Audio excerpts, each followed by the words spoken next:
Hello बच्चों, let's see the question here. यहाँ question पूछा गया, enumerate the assumption that we undertake in making the respiratory balance sheet. Are these assumptions valid for a living system? Compare the fermentation and the aerobic respiration in this context. इस question में हमें बताना है कि हम जो assumptions लेते हैं बैलेंस शीट बनाते टाइम वो क्या होती है, ठीक है, और फर्मेंटेशन एंड एरोबिक रेस्पिरेशन में हमें जो है वो डिफरेंस देना है, ठीक है। सबसे पहले हम ये चीज़ देखते हैं कि हमारे पास जो हमारा मेटाबॉलिज्म चलता है वो कैसे चलता है। सबसे पहले ग्लाइकोलिसिस होती है, ठीक है। ग्लाइकोलिसिस का जो एंड प्रोडक्ट है वो चलता है हमारे क्रेब्स साइकिल में। क्रेब्स साइकिल के बाद हमारे पास आ जाती है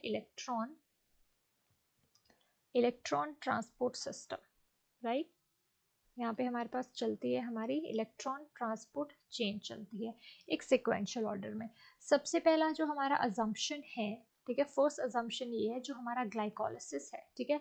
ग्लाइकोलिसिस में हमारे पास जो NADH2 प्रोड्यूस होता है, ठीक है, NADH2 produce in glycolysis, it is taken to the electron transport system for oxidation, ठीक है। यहाँ पे जो ऑक्सीडेशन होती है इसके लिए जो ग्लाइकोलिसिस का NADH2 है उसे यूज किया जाता है। ये हमारी फर्स्ट अजम्पशन है। दूसरी अजम्पशन ये होती है कि ग्लूकोज जो है, glucose is sole substrate, glucose is the sole substrate in glycolysis, यानी कि ग्लाइकोलिसिस को होने के लिए हमारा अजम्पशन ये है कि सिर्फ ग्लूकोज ही काम कर सकता है, फ्रक्टोज कलेक्टोज ये सब काम नहीं कर सकते, ठीक है। अगली अजम्पशन ये थी कि जो इंटरमीडिएट फॉर्मेशन होती है, राइट, यहाँ पे हमारे पास जो इंटरमीडिएट फॉर्मेशन होती है, हमारे जितने भी ये प्रोसेसेस चल रहे हैं हमारे जैसे क्रेब्स साइकिल ग्लाइकोलिसिस में, ठीक है, intermediate formation is not used as raw material, ठीक है।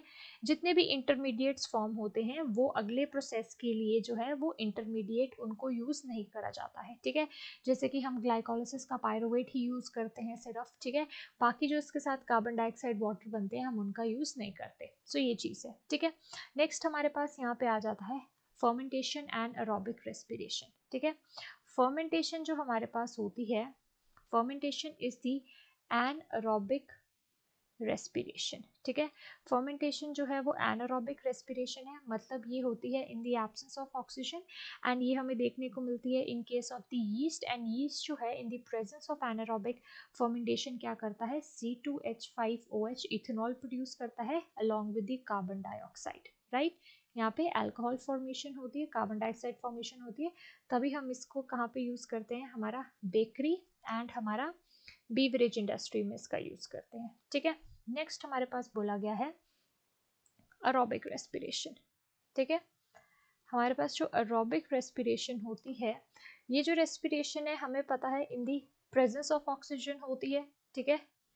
इसमें हमारे पास प्रेजेंस ऑफ ऑक्सीजन होती है।